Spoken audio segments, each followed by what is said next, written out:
Welcome back and welcome to this session for your tech fair. And hopefully you've learned a lot so far. There certainly is a lot to learn. If I missed you in the first session and I've never met you, my name's Jacki Montierth and I'm the founder of wiseboomer.com.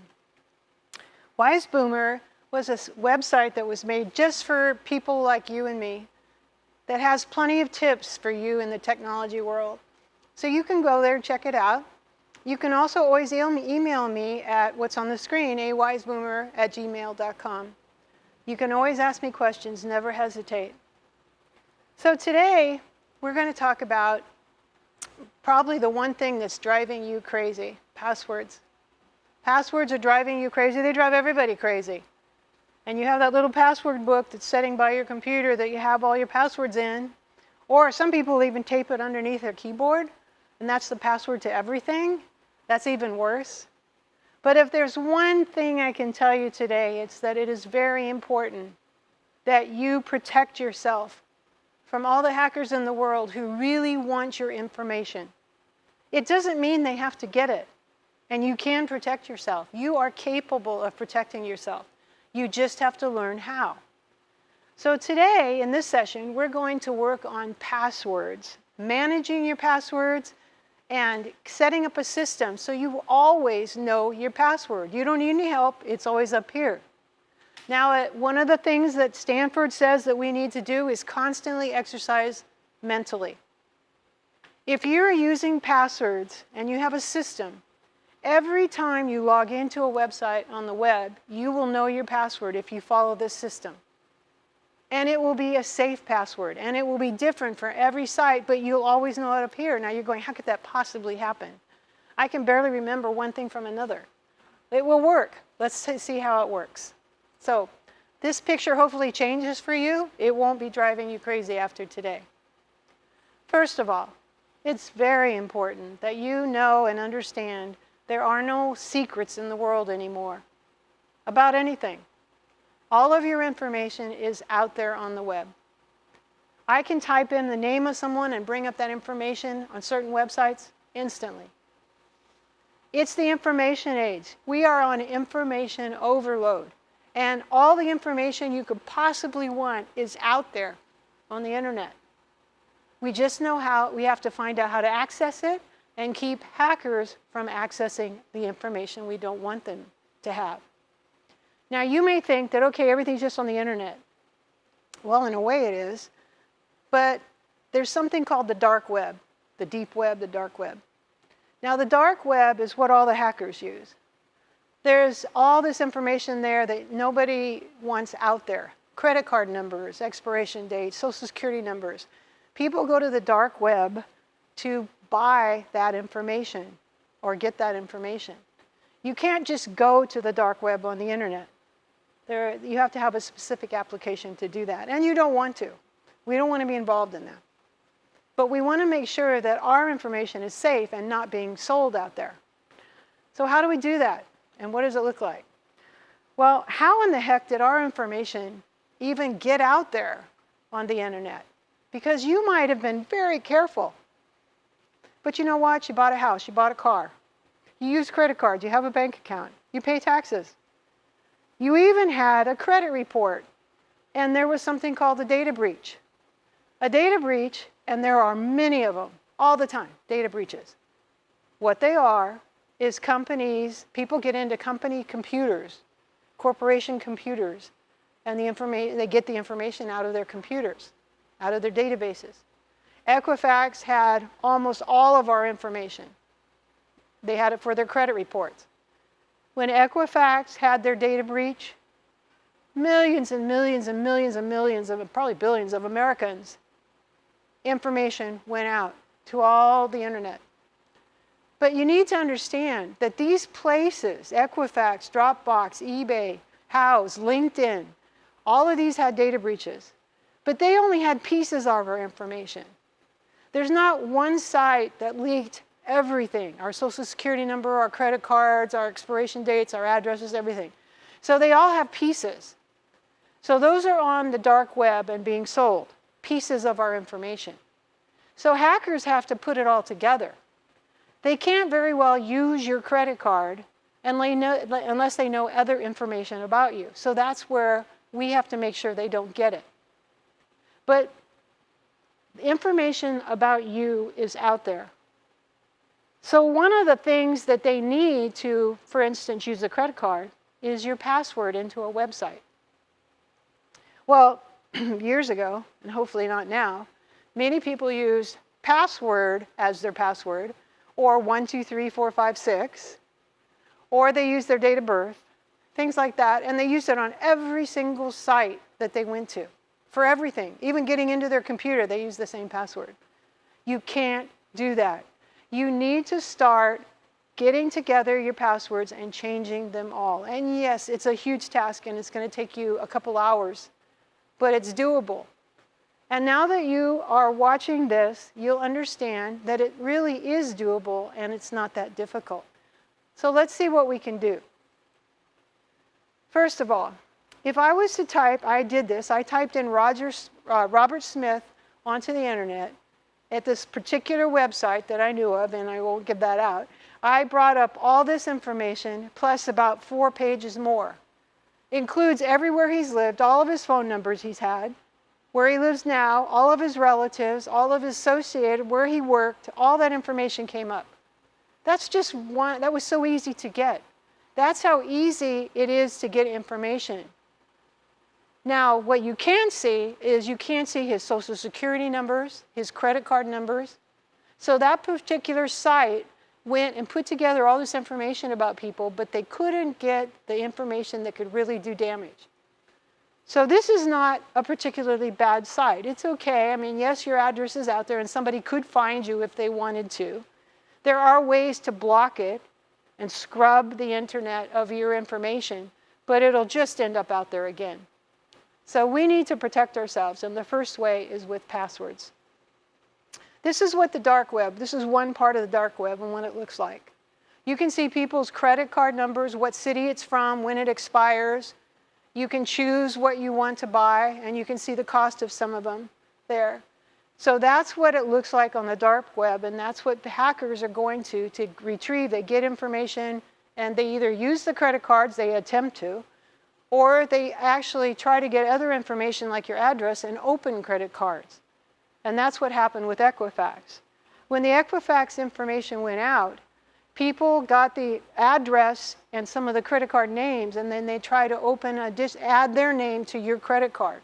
That kind of thing happened. That's why you need to monitor your credit account to make sure that nobody is doing anything to your account, opening new accounts.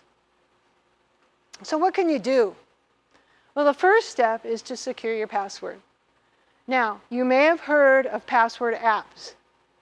Some people use different kinds. There's Dashlane, there's iPassword.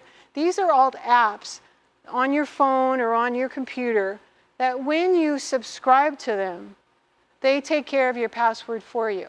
You don't have to remember anything except how to log into that company.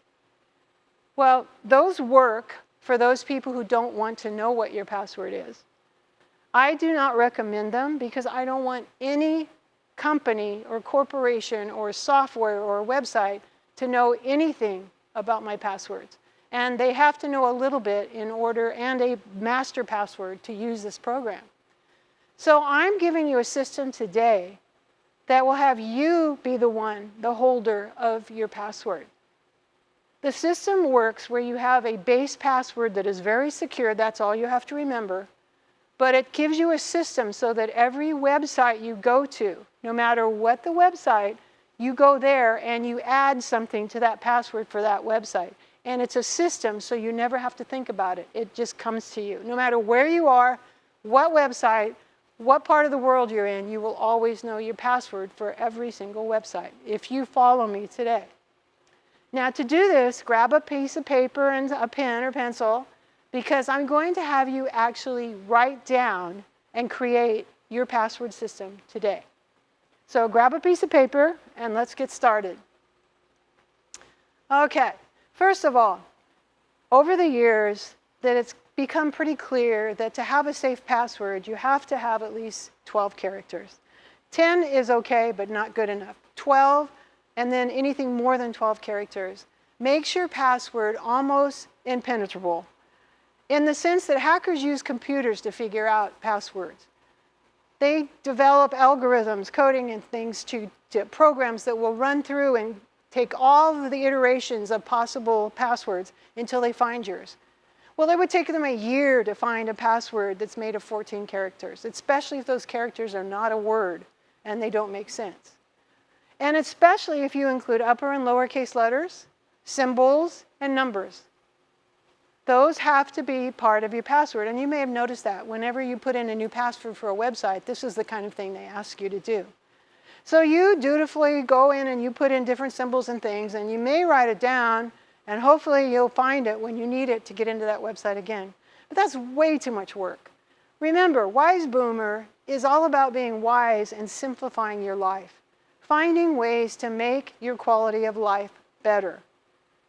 I don't need to think that hard about a password. I don't want to think that hard about a password. I want it just to be there. And if you use it every day, it'll always be there. So let's go ahead and see if we can do that. All right, first step, you need to set aside at least an hour to get started on changing your passwords for all your websites. But it probably is going to take you longer than that, and over time, because you'll start discovering websites that you forgot about that you need a password for. But an hour or two gets a good start on it. And an hour or two nowadays, when we're stuck at home because we can't go have lunch with our friends, what better use is there than this? So first of all, you don't have to do it today. But when you start this process, you will make a list of all of the websites that you use passwords for. All of the websites. Every shopping one, every information one, your Google account, your email password, and all your bank passwords and usernames. You will need to make a list of all those. Not the passwords themselves, but the websites. Just the websites. These are the places you have to go and change your password. And there's a lot of them. You don't realize how many you really use until you start this process. Okay, then, now, on your paper, we're going to start the process of creating your password, your safe password. So think of a phrase. I want you to think of a phrase that maybe you say all the time, or you when your kids were growing up, you constantly lectured them with this phrase, do the right thing, be a great person, be honest, be kind today. These are all things that you may have said. Well, that's a great phrase to use, but maybe you want to use a different one. But it's going to be the base of your password. So I'm going to give you that system now. But so be thinking of a phrase that really, if you have a phrase that stands out to you, a phrase that really works for you, then use that because you'll remember it easily. Okay, for an example. Houston, we have a problem. You only live once. Don't believe everything you read. That's particularly important today. That's a really good one. So those are phrases. Well, this is not going to be our password. But you're going to see in a minute how we're going to take this phrase and use it as part of our password. So to come up with a phrase, you could use one of these. Or I want you to look through this list right now. I'm going to pause for a minute. I'm going to let you look through this list.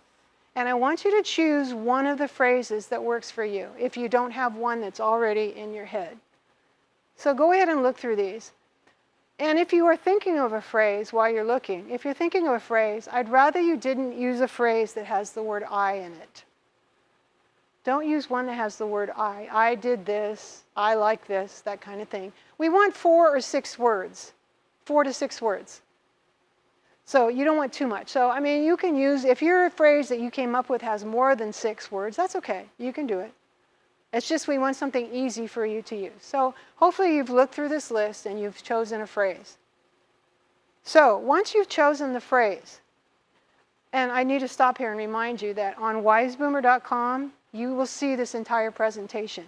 That'll take you through these steps again in case you miss something. So don't worry about remembering all this. It's all on wiseboomer.com under the tab that says presentations. Okay, you've chosen a phrase. All right.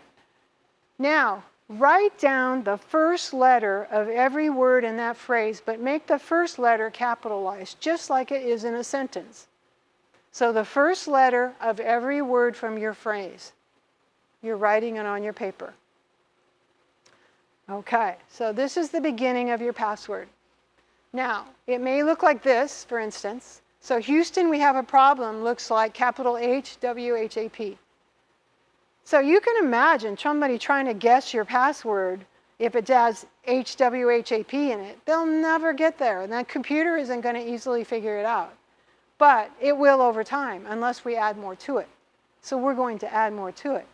But right now, you have 4, 6, or maybe even more letters from a phrase that you've chosen.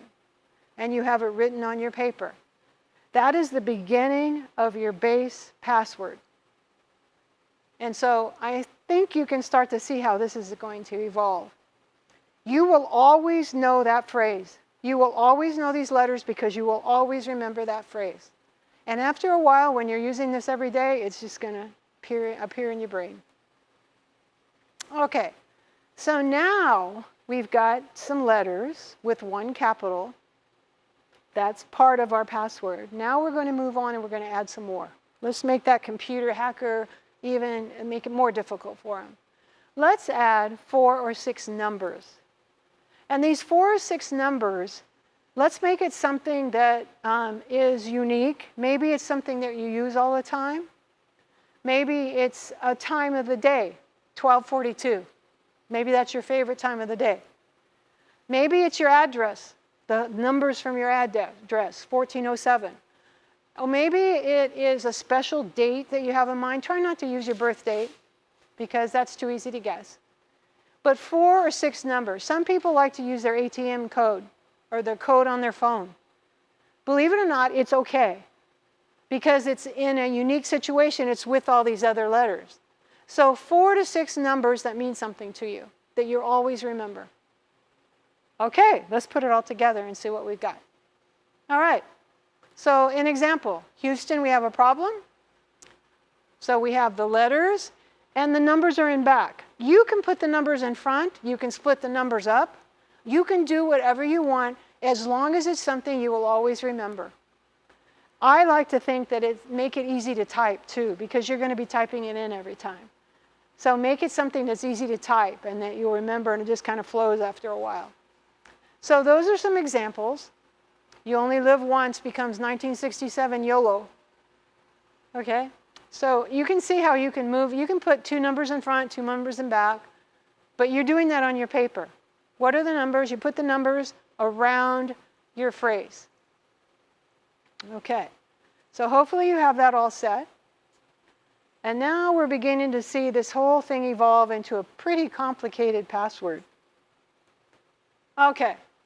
Now we've got one more thing to do for the base password, the password that you always remember. We need to come up with some symbols. A symbol, 2 symbols, you get to choose. I prefer to take one of these symbols and use it twice. Now, I do need to warn you, there are certain banks, and we will be starting with our banks, but certain banks that only let you have certain symbols. These symbols seem to work with most banks. For instance, Bank of America does not allow you to use the exclamation mark. So you want to choose a symbol that will work for you. So choose 1 or 2 symbols. And then you take those symbols and you're going to place them somewhere in your base password. So let's go ahead and see what that looks like. Okay, so now we have our Houston example again. Houston, we have a problem. So the password is capital H, WHAP 2035%. So you can see why that's going to be pretty hard to guess. And could you remember that? If that was your base password, could you always remember that? Well, sure, after you typed it 500 times, you remember it, because our next step is seeing how we make it different for every website. But for this particular thing, this is your base password that you have to remember. It will always be in your brain. So you do that, you use this. This is your base. So you have that on your paper. You can see the other examples. You only live once. Now it becomes $, 1967 YOLO. Well, that wouldn't be too hard to remember. You can remember that. But you want to make sure that the letters that you have do not form a word, a common word. Okay, let's go on and see what we can do here. All right. On your paper in front of you, you now have your base password. Now, for today's purposes, this can be your base password, or you can go back and redo the whole system to something else that will work better for you. But for now, this would be your base password. This is what you would remember. Now, what that means is that whenever you have to quickly think of your password, you think of that. You think of what you just saw. And then you know the system of getting into a website, which I'm going to show you in a minute. But basically, it will always work because you always know that password. And the hackers can't figure it out. You are safe. You don't have to worry about it. All right, now, step 7. This is the secret to the system. You have a base password that's in your head, and you know that password in and out. But for every website and every device and everything else that you use it with, you will add 2 letters. And where you put those letters is really up to you. You can put them anywhere. You can put them in the beginning. You can put them in the end. You can put one in the beginning, one in the end. But you always have 2 letters. And yes, sometimes websites have the same 2 letters in the beginning. Let's look at some examples here. Okay, if I go to Amazon and I have that first password that includes Houston, we have a problem. I type my base password and I choose and I select AM. I type AM at the end for Amazon. Now I could have put the AM at the beginning. I could have split the A and the M apart. That doesn't matter. That's up to you, how clever you want to be and what you will remember. So Bank of America, same kind of thing. If I choose to put my letters in front, then it's BA, $, 1967 YOLO. But I always know what my password is for Bank of America because it's my base password with BA, Bank of America, Bank, BA. So you use the B and the A of the first word. You don't use Bank of America. You don't do it like that because then you'll forget which letters you're using. You always use the first 2 letters of any website. Okay, Apple, which happens to be another A like Amazon, but it has a different second letter. So Apple becomes AP and then just like the example there. Or you can put the P at the end and the A at the beginning. But once you make a decision about where you're going to put those letters, that's it. You leave it. Don't change it. And you don't change your password. You do not change your password. This is it. This system is going to work for you. It will be the password for every website, everywhere you go, no matter what you do. Okay. All right. So now you have to start logging in to everywhere that has your password. So you get out the little password book or you turn the keyboard over and you see what your passwords are and you start going to websites. You will always have to go through a little different procedure to change your password on a website. And now we get into the whole thing about usernames. Different websites, hopefully you did not use different usernames for different websites. If you did, most likely it's your banks have one and then all your other websites. So try to always use the same username because the password is what matters. So you don't have to remember even more, which is usernames. So hopefully simplifying your life includes that.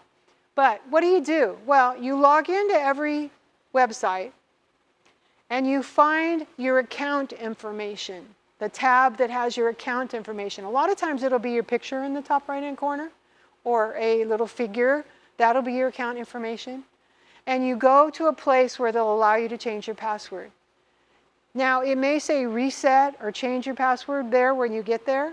Or if you just cannot find where you do it, you click on Forgot Password. And they take you through the process of sending you an email and changing your password that way. So there's a couple ways to do it. Yes, it takes time, but it's so worth it because all that time you get back when you don't have to search for the password for a website or have to guess it. Okay, so how do you do that? Well, start with your bank accounts, your credit cards, but mostly your bank. Start with your bank because they are the most picky as far as your password goes. and the username for that sake. A lot of time the username is not the same username. So if you can remember the username, you'll be good. But the passwords for banks, once you get it set and it'll work for your bank, then you're all set and you can move forward. I have found, and this is personal experience, as is everything that I say and teach you, I have found that the bank was the only one that put restrictions on the type of password, as far as using certain symbols or things like that. Most every other password that you set will include, it'll require uppercase letters, lowercase letters, numbers, and symbols, which we did. And it doesn't have any other requirements. So once you go to your bank and you find a symbol that will work, and you use that password that you created, and you did it the way we said, where you put 2 letters, then you set your bank's password. And keep in mind, your bank is obviously the most important website for you to have a password system for. So you do that first, and then you move to your credit cards. And you set that password for all your credit cards. Financial information first gets set, and then you move on. All right, your usernames. If you have different usernames for different sites, write them down, and then you can work later on calling them or finding a place in their website where you can change your username to the same. Email addresses, if you use an email address for a username, then it's always your email address. That's nice. Okay, so where do you find that information on certain websites? You have to really search, and that's what I mentioned before. But here's an example. Okay, this is Amazon. This is where you find it on Amazon. Top right-hand corner, where you go to your account information. You go to Amazon there, and you search for it, and you click on different things until you find a place where you're allowed to change your password. A lot of the websites have it in the top right, your account information or your picture, or it'll say account. You click on that, and you start there. Okay, and then once you get into Amazon, you have to go to the security part and change your password where it will say edit. It allows you to change it. Most websites will allow you to change the password, no hassle. Username's another story. It gets a little tricky. But because you guys are becoming technology users and you're simplifying your life, you know that it's worth the hard work to do this, because in the end, it will be so much easier. Okay, what about Cox? Cox cables. They've been under fire lately with all the problems kids are having at home learning. Well, they have the same thing. Look at the top right-hand corner where the red arrow is. Account information. You go there and you go through the process of finding where you can change your password. Now, a site like Cox does not have a good website. It's difficult. It's not intuitive. You cannot find things easily on the Cox site. And that's true of a lot of utilities. But once you get in here, you search and see if you can change your password for Cox. And if you have, another one, if you have Spectrum or you have AT&T or something like that, you do the same thing on their site. And once you change it, it becomes important, because once you learn that you can use that password to log into your phone or your iPad to watch TV, then it works out great. You'll know your password. You'll always know your password. How many nights have you sat there trying to remember what your Netflix password is because you're on a different device or your TV dropped it? You've got to know these passwords. Okay, others examples. Now, if you really don't see where you change a password on a website, then you know that you can ask Google to do it for you. Google, can you show me how? So you type a very specific question into Google to show me how to change password on Cox, or how to change password on Amazon. And it'll bring up instructions. You follow the instructions and you get your password changed. So do this on every one of your sites that you do. And remember, you've got all the shopping sites that you go to. And then don't forget about your computer when you log into your computer. Are you going to do the same thing? Are you going to put a password on your computer so that someone comes into your home, they won't be able to get into your computer? All right. Now, this system really does work. But you have to make it work. You have to work hard to get every single password changed. If you do this, you will be so happy because you'll always know your password. When the day comes that we can travel again and you're in Europe and you get an email from your bank or your credit card company saying something was declined and you don't have your computer with you, you can actually go into your phone and you'll know the password to your website for that credit card and you'll be able to take care of business. It'll be safe from hackers. You don't have to have a password book laying around.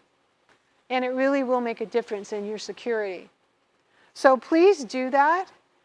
And if you choose to use one of the password makers, like an app on your phone or on your computer, like iPassword, don't hesitate. If that's working for you, then use it. Like I said, I just don't recommend it because I don't want anybody to know my passwords. I want to have them all up here. Now, if I've had questions asked like, what happens if something happens to me and I'm in the hospital and my kids need to take care of something? They don't know my password. Well, make sure your kids know how to get into your computer, the password into your computer, because once they're into your computer or your phone, they can take care of your business for you. So you don't have to worry about giving them your password system. You probably don't want to. You just need to allow them to get into your computer because then they can take care of business. So it's complicated, it works, you'll be safe, and when I told you, if there's one thing that we need to do at this age, we need to make sure that we're safe. So that's what you need to do. So guess what? Frustration's gone, your password's secure. No longer do you get mad at yourself because you can't remember a password. That isn't going to happen anymore. So send me email at awavesboomer@gmail.com. I'll be glad to answer any questions that you have. And don't forget, Google and Siri know everything. Ask them the questions you may have, and you'll get your answers. Thank you very much. Have a wonderful day, and see you in Technology Fair the next 3 days.